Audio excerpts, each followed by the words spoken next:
আপনি ভাবছেন রোজা রাখার নামে ইবাদত, বলুন তো ঈদের দিন রোজা রাখা জায়েজ না হারাম? ঈদের দিন রোজা রাখলে সওয়াব হবে না গুনাহ? সগীরা না কবিরা? তো রোজা কবিরা গুনাহ হয়, ঈদের দিন রাখলে ইবাদত হলো কেমনে? আমার বন্ধু এবার শুনুন, সূর্য ওঠার আগে নামাজ পড়ো, সূর্য ওঠার সময় নামাজ বন্ধ রাখো। রমাদানে রোজা রাখো, ঈদের দিন বন্ধ রাখো। এই নির্দেশ দিয়েছেন আল্লাহ এবং তার রাসূল। তাই সূর্য ওঠার আগে নামাজ পড়লে ইবাদত, সূর্য ওঠার সময় না পড়া ইবাদত। ঘুমাইছেন রাতের বেলায়, কখন যে আজান হলো ফজরের টের পান নাই। ঘুম থেকে উঠতে উঠতে একটু লেট হয়ে গেল, উঠে দেখেন ঘড়ির দিকে তাকাইয়া 6:42 বাজে। আপনি জানেন যে এখন 6:40-41 সূর্য ওঠে। 6:42 মানে অলরেডি সূর্য, কথা বলেন না ভাইয়েরা, সূর্য অলরেডি উঠতেছে। ওই টাইমে কি আপনি ফজরের নামাজ পড়বেন না একটু অপেক্ষা করবেন? ওই টাইমে যদি আপনি ফজরের নামাজ শুরু করে দেন, নিষিদ্ধ কাজ করলেন, হারাম কাজ করলেন। 3 টাইমে নামাজ পড়া নিষেধ। সূর্য ওঠার সময়, সূর্য ডোবার সময়, এবং সূর্য যখন সরাসরি মাথার উপরে থাকে তখন। রাসূলুল্লাহ বলছেন নামাজ তখন পড়ো না, তখন নামাজ পড়া নিষেধ। সূর্য ওঠার আগে পড়ো, সূর্য ওঠা কালে পড়ো না। এখন তখন আপনি রাসূলের কথা না মেনে যদি নামাজ পড়া শুরু করে দেন, ইবাদত হবে না। তাহলে এবার জবাব দিন যারা বুঝদার, নামাজ পড়াটা ইবাদত না আল্লাহ রাসূলের কথা মানার নাম ইবাদত? রমাদানে রোজা রাখো, ঈদের দিন দেখো না। এখন রমাদানে রোজা রাখলেন, ঈদের দিনও রাখলেন, ঈদের দিন সওয়াব হবে না গুনাহ? আপনার এই মুত্তাকিগিরি চলবে না। আপনি বলবেন যে আমি রোজা সারা বছর রাখবো, ইসলাম বলবে 5 দিন হারাম। রোজা রাখা কয়দিন হারাম? কোন 5 দিন? ঈদুল ফিতরে 1 দিন, ঈদুল আজহায় 4 দিন। কোন 5 দিন? ঈদুল ফিতরে কয় দিন? আর ঈদুল আজহাতে 4 দিন। ঈদের দিন এবং তারপরে 3 দিন। ঈদুল আজহাতে মোট 4 দিন, ঈদুল আজহা তারপরে 3 দিন, আর ঈদুল ফিতরের 1 দিন। 5 দিন রোজা রাখতে মানা করছে নবী মুহাম্মদ। ওই দিন রোজা রাখলে হারাম হয়, ইবাদত হবে না, উল্টা গুনাহ হবে। এতে প্রমাণিত হয় রোজা ইবাদত নয় রে আল্লাহর বান্দা, আমার নবী আমার আল্লাহ কথা মানার নাম। এখন আল্লাহ বলছে নামাজ পড়ো, আল্লাহ বলছে সুদ ছাড়ো। আপনি নামাজও পড়লেন, সুদও খাইলেন, ইবাদতকারী নয়।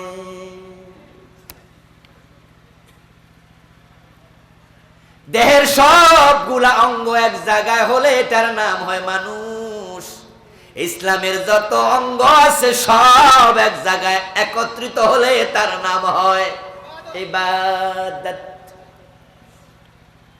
আমাদের মা বোনরা যে গলায় চেইন পরে, গলার চেইনের মাঝে দেখবেন যে অনেকগুলো আংটা, এক একটা চেইনে 100-200 আংটা। যদি 100 আংটা দিয়ে একটা চেইন বানানো হয়, 99টা আংটা ঠিক আছে, একটা আংটা ছুটে গেছে, এই চেইন গলায় দেয়া যাবে নাকি? ইসলামের যত ফরজ আছে, ওয়াজিব আছে, সবগুলো একসাথে তোমাকে মানতে হবে। যদি একটাও না মানো, জান্নাতে যাওয়ার পথে বিপদে পড়ে যাবে। নামাজের মাঝে আর কানা হাকাম কয়টা ফরজ? এই নোয়াখালীর ভাইয়েরা কথা বলতে হবে, কয় ফরজ? 13। 12টা মানলেন, একটা মানেন নাই, নামাজ হবে কেন? 12টা তো মানছেন। ও আমার ভাই, আল্লাহর দিন মন গড়া নয়, আল্লাহ এবং রাসূলের কথা মতো মানা লাগে। ইবলিস শয়তান যে কাফের হয়ে গেল, সে আল্লাহর আইন মানে নাই কয়টা? কথা বলেন না। কাদিয়ানীরা যে কাফের হলো, তারা কোরআনের ভিতরে যা আছে কয়টা মানে না? শুধু একটা। তারা নবী মুহাম্মদকে শেষ নবী মানে না। কোরআনে যা আছে বাকি সব মানে সব। কাদিয়ানীদের মাঝে সুদ খায় না এমন কাদিয়ানী, 5 ওয়াক্ত নামাজ পড়ে এমন কাদিয়ানী, টুপি দাড়ি পাজামা পাঞ্জাবি পাগড়ি, হজ করছে যাকাত দেয় এমন ভালো কাদিয়ানীও আছে। প্রবলেম এক জায়গায়, নবী মুহাম্মদকে শেষ নবী মানে না। ও বেটা যত নামাজি আর হাজি হোক, একটা আইন না মানার কারণে বেটা মুমিন না কাফের। কাদিয়ানী মানে না একটা, ইবলিস আল্লাহর কথা মানে না একটা, ইবাদতকারী আর থাকলো না, কাফের হয়ে গেল। চোর ধরে হাত কাটো, ডাকাত ধরে শুলে দাও, জেনা করলে 100 বেত লাগাও, মদ পান করলে 80 বেত লাগাতে হবে। আল্লাহর আইন দিয়ে আল্লাহর জমিন চালাতে হবে। এই আদেশগুলো কোরআন হাদিসে আছে না নাই? 53 বছরে কয়জন চোরের হাত কাটছেন? কয়জন জেনাকারীকে 100 বেত লাগাইছেন? কয়জন মদখোরকে 80 বেত দিছেন? তো শয়তান মানে না একটা, বাংলাদেশের মানুষ মানে না কয়টা? এরপরও তারা কয় আমরা ইবাদতকারী। ওয়াকাদা রাব্বুকা আল্লা তা'বুদু ইল্লা ইয়্যা, আল্লাহর পয়সালা ইবাদত হবে শুধু কার? ইবাদত শব্দটি আব্দুন শব্দ থেকে এসেছে। আব্দুন মানে গোলামি, চাকরি, বন্দেগি, দাসত্ব। ইবাদত মানে হলো যে ব্যক্তি ইবাদতকারী সে হলো আব্দুন মানে দাস, চাকর, গোলাম। ইবাদত মানে দাসত্ব, চাকরি, গোলামি। এখন আল্লাহর গোলাম যে হবে, সে আল্লাহর চাকর হইয়া, আল্লাহর দাস হইয়া জীবনের সব জায়গায় আল্লাহর কথা মতো চলতেই হবে।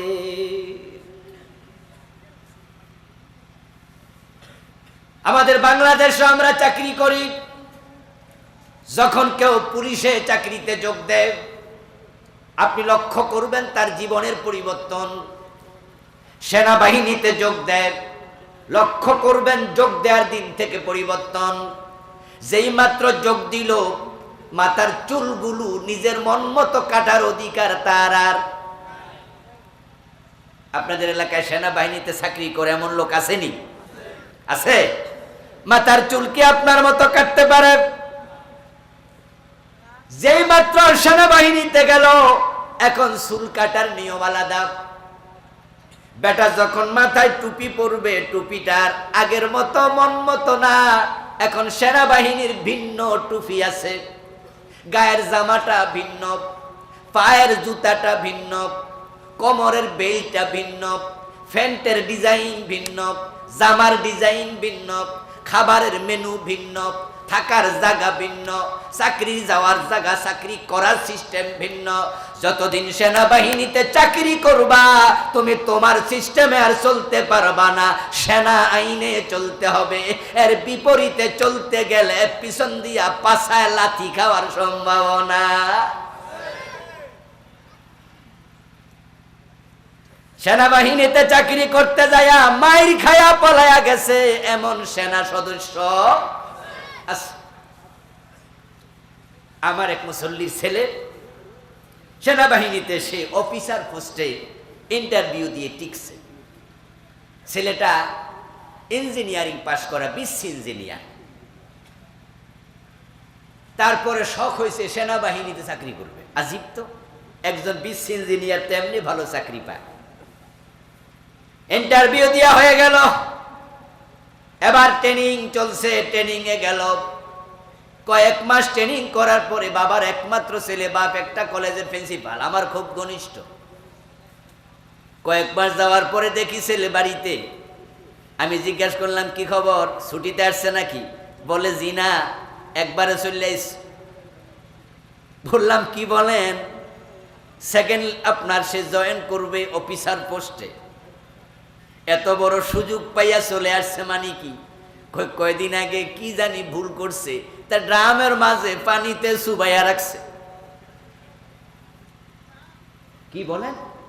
কয় হুজুর বড় ড্রাম পানির মাঝে চুবাইয়া মাথার মাঝে দিছে সাপ, এখন নিঃশ্বাস নিতে পারে না, ফলা একটু মোটা সোটা, নিঃশ্বাস আটকা মরে যেতে লাগছিল।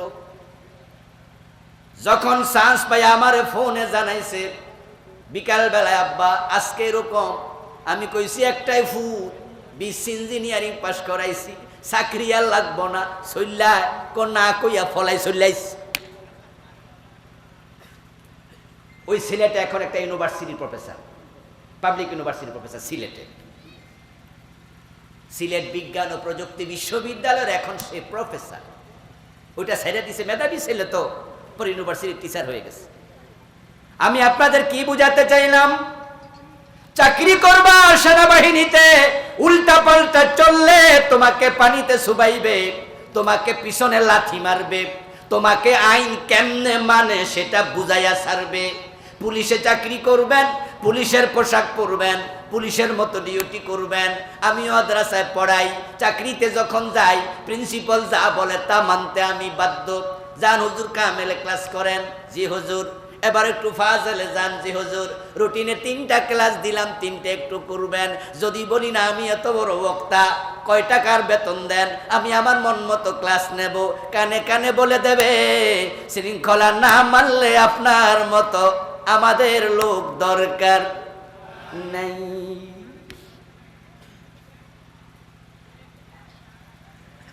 ও আল্লাহর বান্দা, তুমি যদি আল্লাহর চাকর হও, আল্লাহর গোলাম হও, দুনিয়ায় আল্লাহর আইন মতো জীবন চালানো দরকার আছে না?